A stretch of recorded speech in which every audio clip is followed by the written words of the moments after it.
Hey everybody, it's the CCJT Amateur Hour, the production values coach. Di over there is CC. And over there is JT. And I was recently counseled that I should slow down and talk deeper because when women listen, they like to hear that voice tickling their eardrum. That was you. Oh, that was me. You listened to yourself and realized that your voice is deeper than you thought. I should tell you, hi, very wide voice. Is that how you hear your voice? No. I didn't think so. No, but it's like, I love to love you, baby.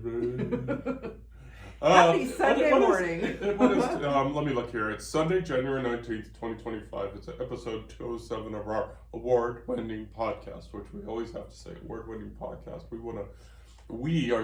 She won an International Women in Podcasting Award last year. I'm still very proud of that. Still very amazed that we won. I was mentioning that to someone the other day. I said, I'm still not sure how we won, but I'm not complaining. Not complaining.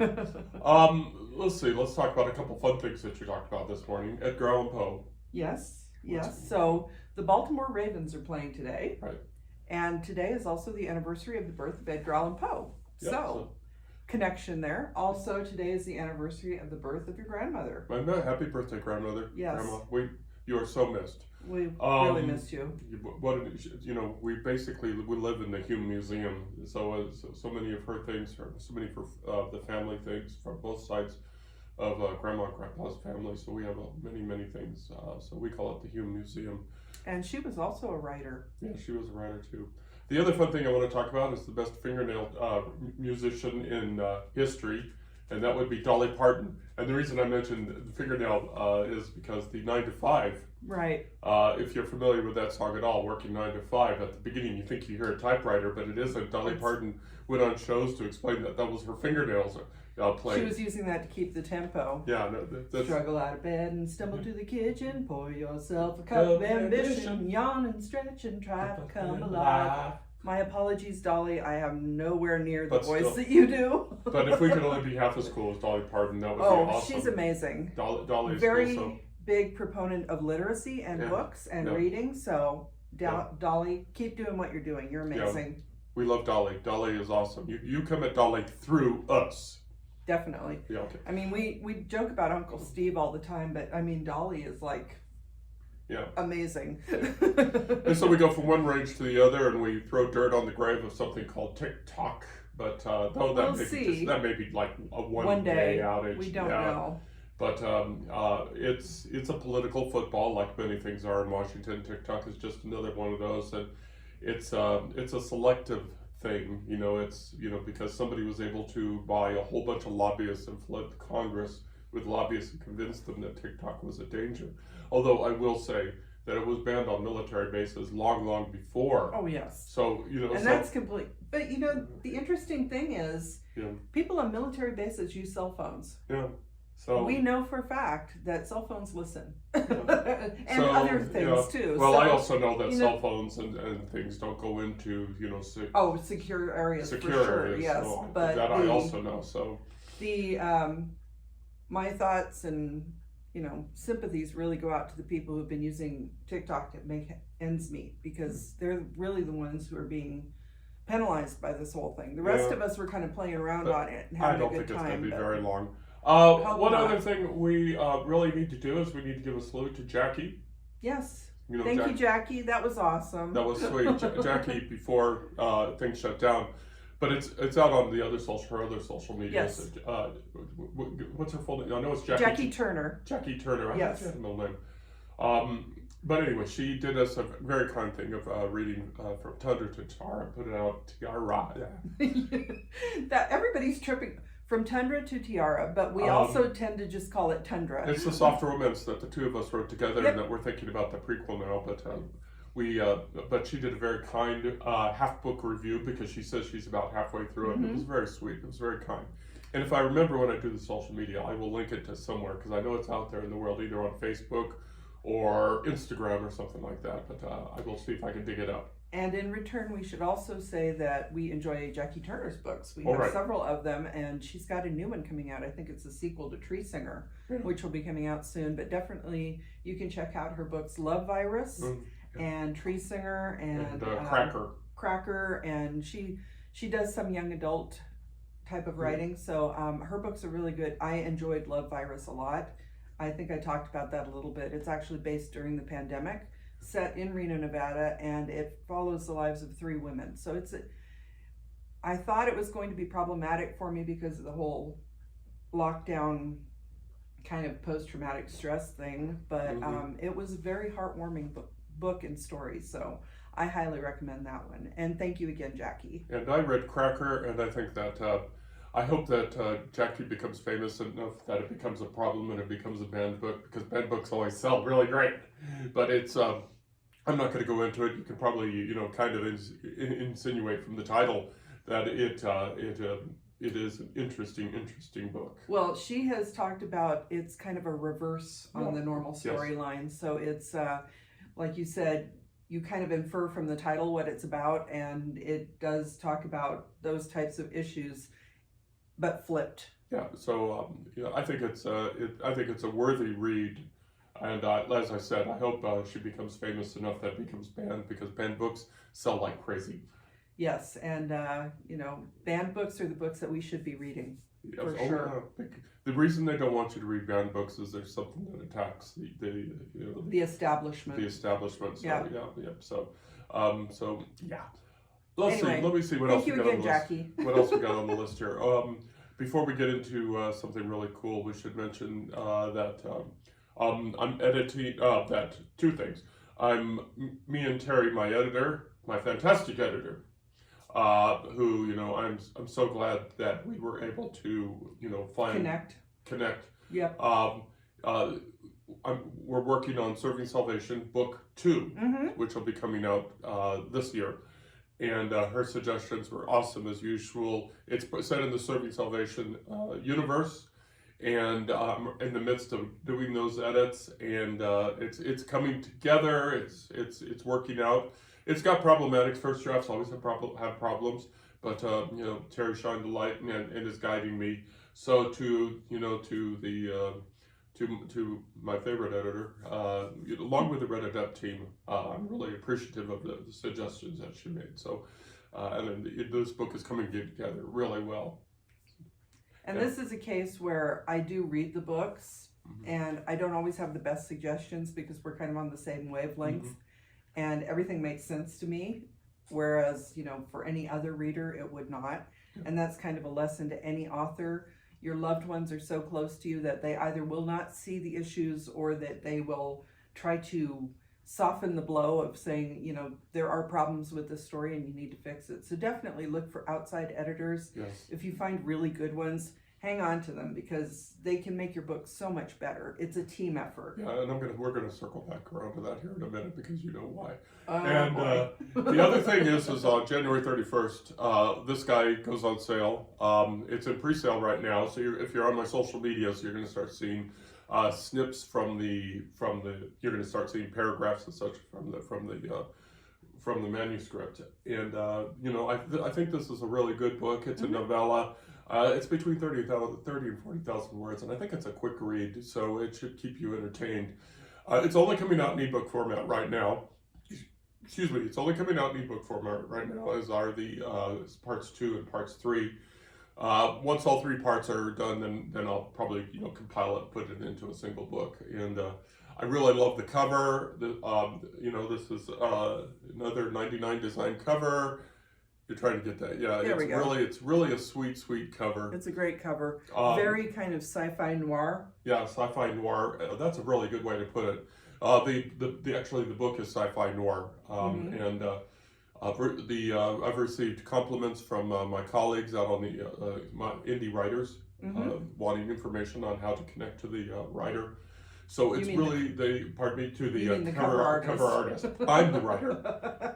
I was going to say, no, you wrote this book. So I think it's a good book if you like murder, if you like the he said, she said, and whether or not will they or won't they, as in relationships. It's got a little bit of all of that in there. It starts with a horrific murder and it goes downhill from there. So it's fun stuff. And that's why it's sci-fi noir, because it's leading into the Serving Salvation universe, and it does relate to story elements from the main series, I should say. So I read it. It is a quick read. I'm not a fast reader. I like to savor my books, but I really enjoyed it, and it gave me a little bit of Blade Runner vibes, I think. Yeah, so there's some good stuff here, and I know I'm biased, which brings us back to why you need to get editors, because you folks, you have to be a very special writer to be able to edit yourself, and it's just problematic to edit yourself. So well, and even with editors and proofreaders and all of that, things get past you. So no matter how hard you try, you never put out an absolutely perfect product. There's just no such thing. Yeah. So, the more people that look at it, the better. But even with a team of people looking at it, there are going to be typos. Punctuation's going to get dropped. Oh, yeah. In the printing process, pages get left out. There's a whole bunch of things that can happen. So, but to come around to the most important point, though, the name on the cover is responsible for the book. I saw a thread on social media where people were saying something similar, and I chimed in and I said, listen, my name is on the cover. I am responsible from front to back and everything in between. Editors, proofreaders, betas, the whole thing. It takes a village to make a book and publish a book, but at the end of the day, this book is 100% me. It is me, my book, and if there's mistakes, and I'm held accountable for that. And it got some likes from that. I didn't get any pushback because, I think writers understand. I think we all agree. Yeah, that it's, it's our book. Now, for the book that she and I wrote together, I can blame her. But I kid. But with saying that, yes. I think one of the advantages to being an independent author and an independent publisher using print-on-demand services is that when the inevitable issues crop up in the book, we can fix them. We can re-upload the ebook. Which I did. And then once that file basically is uploaded, you can also do the paperback version for that. So it's easy to fix that. Whereas in traditional publishing, they'll do a print run of thousands of, hundreds of thousands of books. And sometimes, those are out there. And you mentioned that your awesome aunt went into a bookstore and was like, look, this is a problem. Yeah. So it happens even with the big traditional publishers. To give that just a little bit more context, she was an employee, she was an editor, a technical editor for one of the big 5 publishing companies. It doesn't matter which one. And, as you said, we walked into a bookstore, she opened up the book and she said, see what we missed? Yeah. And we're talking, one of the big publishing houses which thousands of dollars at production. So let's go ahead and do the very good news. The very good news, and we're going to talk a little bit about the editing on that puppy because here it comes. Right. What happened? Was it yesterday? Gosh, it was Friday. What happened on Friday? I wrote the last sentence of my next book. Round of applause. I actually have chills because I will say this has been a long process. I originally wrote this book 10 years ago, but I have rewritten it to fit in as the beginning of a new series that I'm working on. And what I didn't realize until yesterday actually was that I've been having problems finding my writing routine again because I was so focused on the 8 to 5, day-to-day day job thing that I forgot the joy of writing. And spending my entire day at the computer yesterday, smoothing out the rough spots on that manuscript, I feel so good. I'm pumped this morning. You said I had a long day. I was up writing until after 9 o'clock last night. Yeah, that's your flavor. Us big grandma and grandpa being up past 9 o'clock working. My lumbago. I am feeling it, sitting in the computer chair all day. I did get up and walk around and got my exercise, but it's not something I've done for a long time. I did that pretty frequently when our kids were little. If they were at school, because our older 2 obviously were at school, and then the youngest would be at home. And that's one of the reasons our youngest is also a writer, because she spent years watching me do it. But it was like sitting down. Our New York Times best-selling and writer. USA Today too. And USA Today too. Who also just released a new book. So getting back into that groove with my manuscript and reading over the manuscript and finding out that, hey, it's not terrible. I know it needs fixes. I'm probably missing some plot holes. I'm a little over halfway through the smoothing process, so I hope to get that done today. But it's exciting. Yeah, I'm excited about writing again. I've always said if we could just capture the feeling of finishing that first manuscript and bottle it, we could sell that so much. So the two really big moments are when you write the end, 30, whatever you put, or when you hold the paperback version in your hand. Yeah. Those two are highs like you would not believe. And that's why we do this, because, selling books would be great, and we're always excited to see that people have bought our books, but finishing that book and putting it out into the world and actually holding it in your hands, that's amazing. Not to make this about me, but we got Zoe in the mail. We got two proofs, one from Amazon and one from Barnes and Noble. Oh yeah. And they look so good and they are so pretty, and I just want to get them out there right now, baby. Right now. He is usually a pretty serious person. There was not a lot of smiling and laughing going on with this one, but when he held that book, there was like the little boy glow that he just opened his favorite Christmas present ever.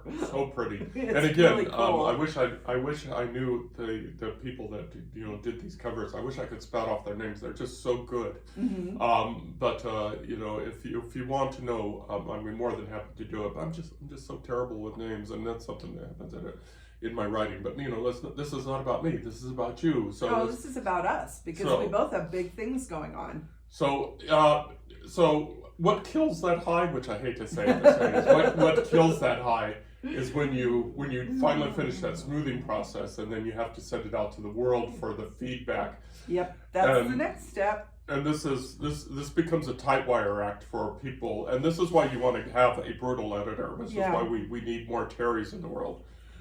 Is because when you send it to, like me, or to Kappa or somebody like that, not only do we know you, we know what you're trying to say, and we understand what you're trying to say, we also understand the balance out of, not having to hurt your feelings, basically.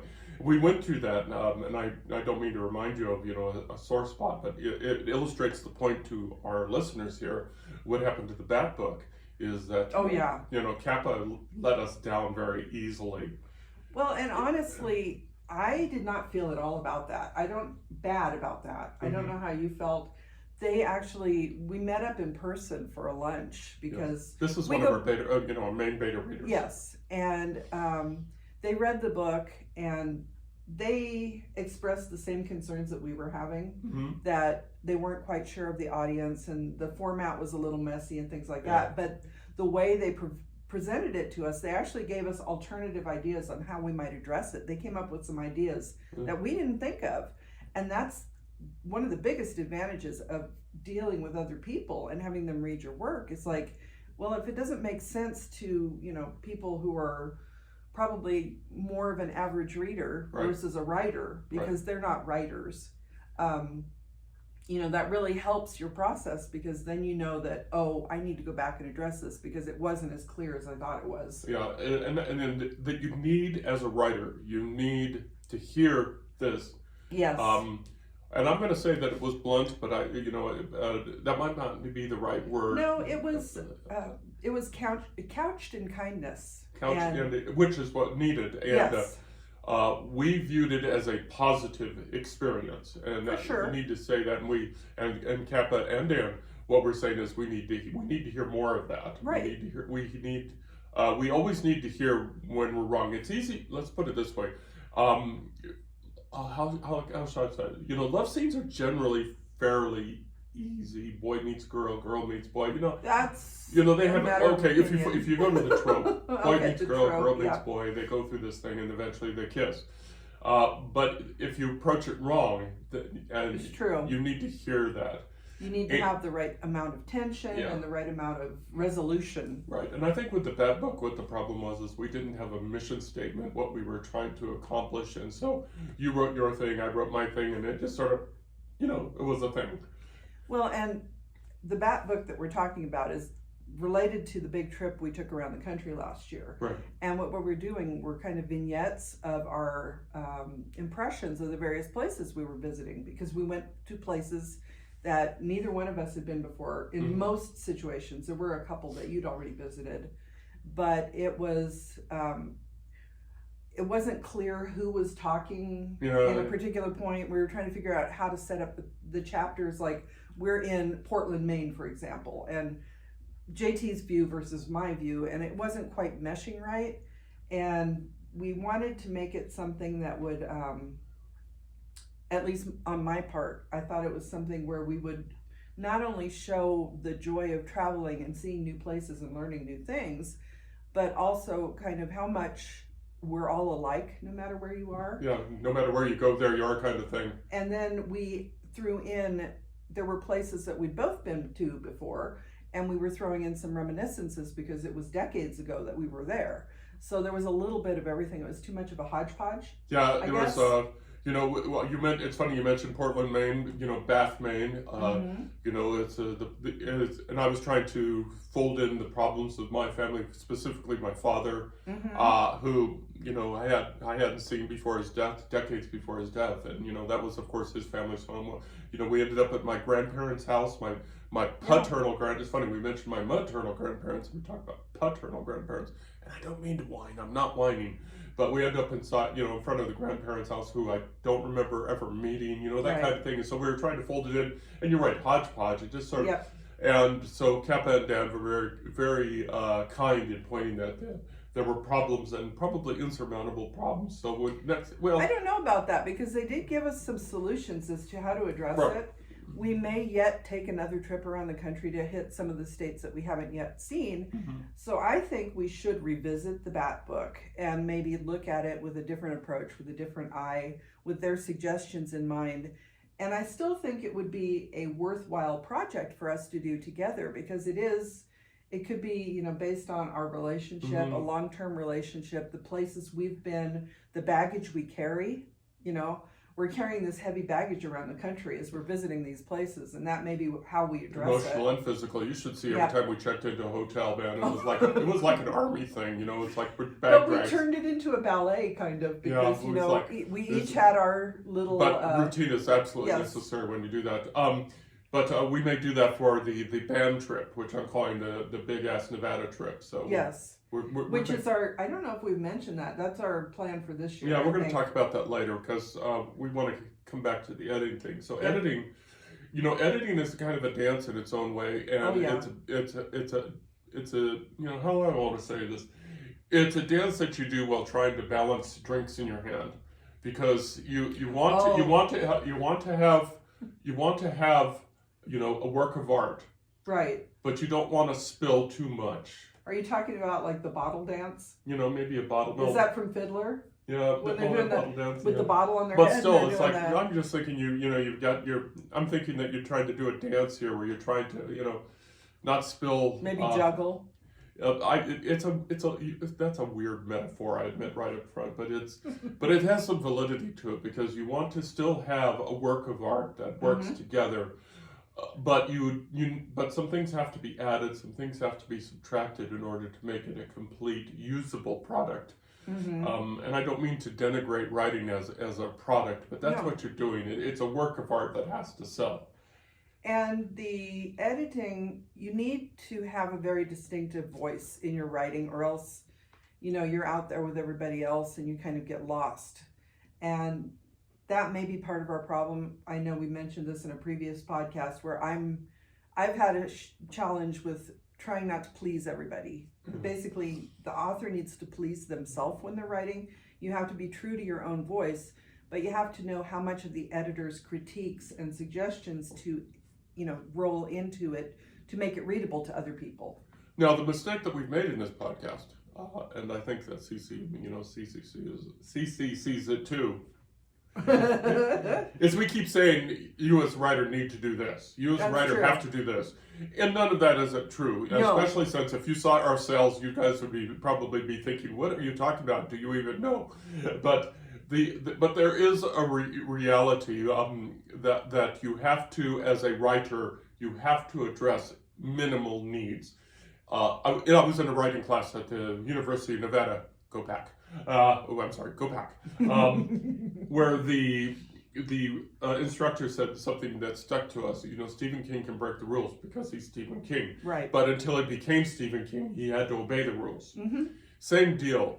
There's a minimum set of values, a minimum set of production values that you have to follow. And one of them is your transcript grammatically has to make sense. Yes. And your tropes have to make sense, and you have to, if you're going to do big events, you have to lead up to them. You can't just go.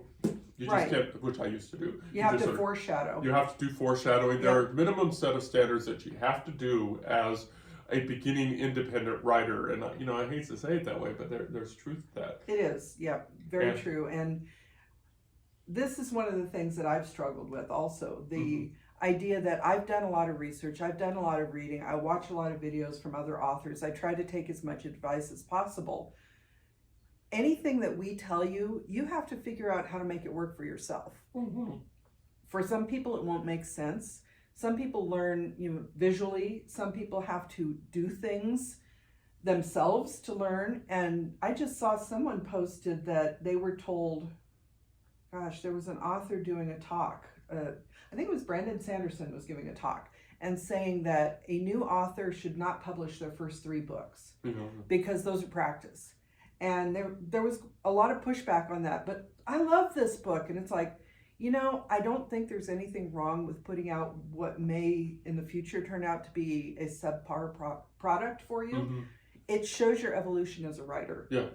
I have things out there that I'm not admitting to right now that I'll go back and revise and, and I think you took down one of your books, one of your early ones. Because it was terrible, yeah. But do you regret having put it out there? I mean, it was a learning process. I shouldn't have been in a rush to put it out there, that's for sure. I shouldn't have been so rushed because, I should have gotten it edited by a professional, which I hadn't. But See, but you learned from that. And I learned. The story was good. I remember the story. I enjoyed the story.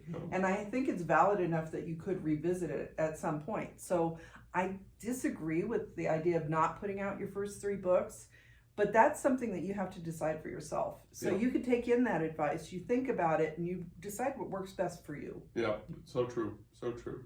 So we've thrown, we dropped a lot of editing stuff on Tuesday. So I guess that's what today's theme is. It's arguments for getting stuff edited by a third person, with understanding that indie writers often cannot afford that. And so it's a struggle. We respect that struggle. We were in that place. Well, and the solution to that is to join a local writers group, because you can get critique partners who will also be good editors. It's not always great editing, but at least it's something. And if you join a critique group, then you get that external output from people you're not related to. They can show you some of the problems in your work, and it won't be, to professional editorial standards, but it's better than just editing yourself. So there are options out there. And then, of course, there's always that fear of editing, which I think is something that we don't talk about. Oh, yeah. And that's what CC is going to be struggling with here in a second. She shakes her head, but she, just a few days ago, she says, "I'm not going to go put it out there now, but nobody tells me that," and it's like, No, I fully realize there's the point in the process, and I know you've felt this too, when you read it over and you're like, this is actually pretty good. And then somebody comes back and one of your favorite parts of the story, they say, "Oh no, this doesn't work. You have to throw it out." And it's like, what? Whoa! You're telling me to cut off my arm? It's like you think that you've worked so hard on this manuscript, and you say, "Okay, it shouldn't need that much editing," and then it comes back and it's like the scene from The Shining where they open up the elevator doors and there's blood rushing everywhere, and it's like, "Oh my God, I didn't know it was that bad."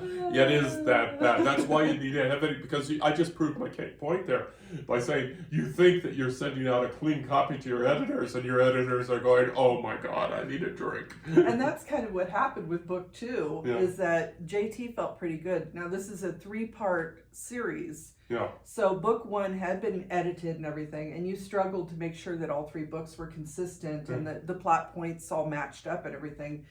So you felt that book 2 was pretty clean when you sent it out there, and it was like The Shining when you got it back. Yeah. And so I'm rewriting complete chapters because Terry was right. But that's okay. You feel better about, it's not like your feelings are hurt. You realize that. Yeah, that's part of being a professional. Yes. Is that you realize you're not going to ever put out a perfect product. And never going to put out a perfect product, but as long as you try your very best, and you send a lot of alcohol to your editors and your beta readers. A lot. But I think most editors and beta readers enjoy the process because I'm not much of an editor, but I've done a lot of proofreading and actually proofread for a magazine for a while, for a well-known, local magazine. And there's always a very big feeling of accomplishment when you can fix something that, the author didn't realize it was broken, basically. And it's like the Japanese, what is it? I can't remember exactly what it's called, but when you take broken pieces of pottery and you put them back with gold, and it comes out with a whole new beautiful product. Yeah. That it's like, it's not the one that you started out with, but it's still gorgeous in its own way. And there's that feeling of accomplishment for the editors too, and the proofreaders and the beta readers, because they feel like they have a stake in the process. It's the human nature of finding mistakes. It's an old IT trope, information technology trope, that if you don't know how to code something or you don't know how to fix something, you go out to like Reddit or you go out to the board and you put down the absolute wrong answer. Yeah. And especially if you're a woman, by the way, I hate to say that, but it's true. But you put down the absolute wrong answer, you will get the right answer within, flooded to you right away. And the right answer might also be provided by another woman. Yeah, so it's sad, but it's also true. So we talked a lot about, unintentionally, we talked a lot about, editing, but it's a subject worth repeating, especially since both of us are pretty much in that part. And as we move your book, the VC book, and my book, the Serving Salvation book 2, right, towards production, we'll talk about the other parts of the production process. And but more importantly than all that is we would love to hear back from other writers on this subject. How do you feel about your own editing? We see it out there when we go out to the social media and we see, the cringe icons. The cringe icons because, people going through the editing process, it's difficult, but to watch, because it's our baby. And nobody, we don't love it like it when somebody tells us our baby is broken. Right. But it has to be done. So what you're getting here is advice from two authors in real time as we're working through our projects that, we are not bestsellers in any sense of the word, maybe in our own minds. We still haven't gotten that rich and famous contract. But we're at different points of the editing process, and mine is about to go into initial edits, whereas yours will be moving on to the secondary edits. Yeah. And you can kind of watch in real time as we're struggling through these things. And hopefully, if nothing else, you can feel a sense that you're not alone in what you're doing. When we're working in the trenches, as you've often said, it's writing is a solo... Writing is a private endeavor done in the public eye. Right. And I'm not saying there has to be a level of introversion to be an introvert to be a writer, because that would be a stereotype. But I think that there is a strong sense of introversion whenever someone decides to be a writer. Yep. And then at some point they get that reality check that what they're doing has to be thrust out into the public. And then that loops us back all the way back to the beginning of this podcast, almost to, you produce a book that is 100% you. Yep. And that's... And it's, we say you have to put it out in the public, and that's not really the case. Some people write for themselves and nobody else ever sees it, and that's fine. Some people will put things up on boards, like AO3, Archive of Our Own, and they're doing things like fan fiction, where they're rewriting someone else's story with their intellectual property, and that's another form of writing. So there are a whole variation of ways you can be a writer without doing what we do and being like an independent author where you're publishing your own works. So, even if you're doing this just for your own satisfaction, that's fine. Write family stories and leave them for your kids and grandkids. That's a great thing to do. Your family did that quite a bit, and I love reading through what they wrote. Yeah. My family not so much, so you can see that there is value in that, so that your descendants see. And that's part of what we're doing too, because someday maybe our grandkids, great grandkids or something, will read one of our books and go, oh, hey, our grandparents were cool. Yeah, You know? And we're going, you read that with that sex scene? Oh my God. But there's that sense of immortality in your writing. So even if you're doing it for yourself and you just leave a journal lying around, that's still a form of writing. Yeah, and it's with with history being made so fast nowadays, with history being made so quickly, it's good to get that out there. And I'm going to circle back to a point that I was trying to make is about that fear of being published. Mm-hmm. You get over it. Mm-hmm. You actually get over it because I remember way back when in the dark ages when I was afraid to put stuff out in the public. You know what? A dozen books later, it's like, yeah. Was it as good for you as it was for me? You get over it. There is some of that the more you do it, and I think as you get older too, you grow a thicker skin, because I know at least in the day job, getting all the feedback, all the criticism about your work, putting things out in the public becomes like, okay, here we go again. What are they going to say about it this time? Right. And it's like, it's not like they're whatever. Leave the money on the dresser. Just go away. There is one other point that I want to make too, and this is kind of based on my day job, my former day job, but people like us who have not gotten a big following and, our work may never become big name, household name type of things. In the future, that actually becomes more valuable because the big names everybody knows about and reads about. But when you're looking back at history, you want to see the more common people. You want to see the people who maybe were at the bottom of the list when they were publishing and see what they wrote about. It could have a lot of interesting insight into life at that time. So I take comfort in the fact that even if we never become Stephen King, someday, Steve. Hi Uncle Steve, someday in the future, someone may run across one of our books and go, hey, there's actually some insight into this that I didn't see because everything else was more homogenized. And maybe we didn't take off at the time because people thought we were too quirky. But quirky is fun. History is quirky. And if nothing else, if you don't get the rich and famous contract, maybe in the future, somebody will come across your work and write a story or, even write a paper about you and your life based on what you put out there. You never know. Never know. The future is not written. It's not set in stone. It's not set in stone. For all we know, somebody may be going through our books right now and be going, You just never know. Nope. So you just motor on. Okay, I think we hit everything we wanted to hit. Is there something that we missed? Are we good to go or anything like that? No, I think we're showing you that we are kind of in the middle of a lot of different things right now. We didn't talk at all about our business this our week. business, it's launched. It's we're starting to get bills for it, so it's real. Your company, your little business, your little business isn't real until people start asking you for money, and people are already asking for money. So it's like.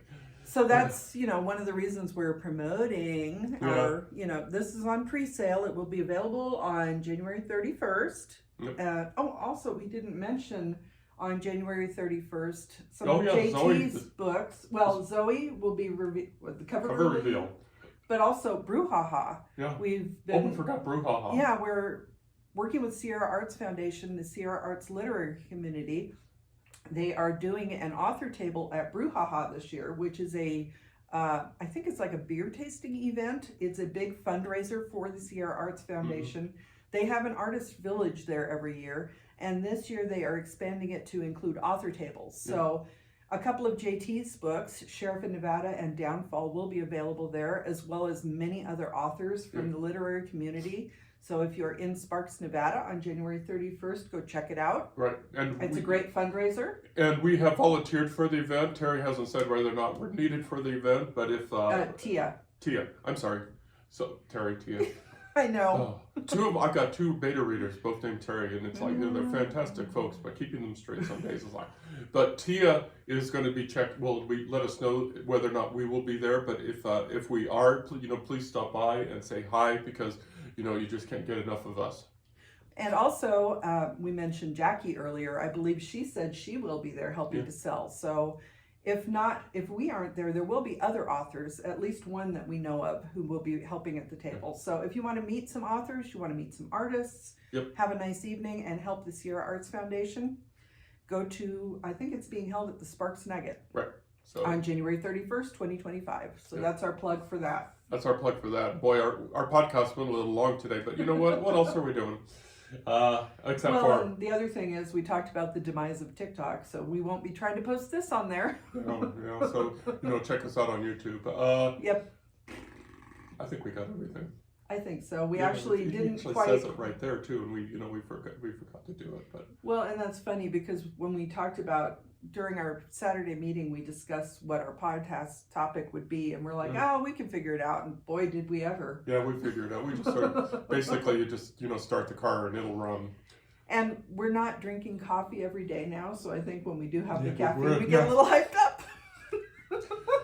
Yeah, coffee triggers my diabetes, so it's like, oh my god. And coffee does things to yours, so it's like it keeps me awake. So we're obviously very now high. Yes. So what I'm going to do is I'm going to slow it down and talk in that voice again. And just now we're back to Barry White. Baby, that our website has all that information that you need at www.carsonhume.com, baby. She likes it. She's blushing. Yeah, baby. So we're going to go off camera now so she can take advantage of my voice. I'm actually going off camera to get back to my, revising. Revising before I give my book to JT to... Okay, we're going to watch some football games today. We're not going to think about tomorrow except to mention that one of our kids, their birthday is tomorrow, so we want to wish them a very, very happy birthday. Yes. Wow. And again, we're thinking of you, Grandma. And we're thinking of Grandma today and her birthday today. Okay, We've pretty much done that caffeine, man. I guess that's really, really good. We got a little hyped up. Good. Yeah, baby. Man, imagine if we did this on meth. Oh, let's not go there. Oh my God. No, don't do drugs, kids. Let's go find some arrowheads, baby. All right, now you've really gone off the rails. Okay, no, I was in a psych class once, and somebody was talking about working with meth users, and for some reason they said meth users have this hang up to go out fields looking for arrowheads. That was his experience. Yeah, that was his experience from living in a rural area. Interesting. But basically be looking for rocks shaped like arrowheads. That's what he said. And it's stuck to my brain pan. I'm surprised it hasn't entered in one of my books yet. Okay. It will probably end up there someday. Okay. Anything else we want to chat about? No, I think we went off the rails quite a bit this time. Yeah. Anyway, happy birthday, Dolly. Happy birthday, Edgar Allan Poe. Happy birthday, Grandma. And happy birthday to our offspring. Yes, baby. So over there is CC, baby. And over there is JT. Yeah. Oh, yeah. CC and JT. After dark. Oh, no. This is going to be left in, too, I'm sure. If we ever become famous, they're going to play this one. They're going to be saying, look at those idiots. And we're going to be going, yeah, we don't really have any defense. We're idiots. And this is just from a cup of coffee. Yeah. Yeah. Imagine if we'd had sugar. Okay. Sugar. Don't go there anymore. Okay, we're done. We're going to go away now. We're done. Y'all take care of yourself. Love you lots. Bye. Take care.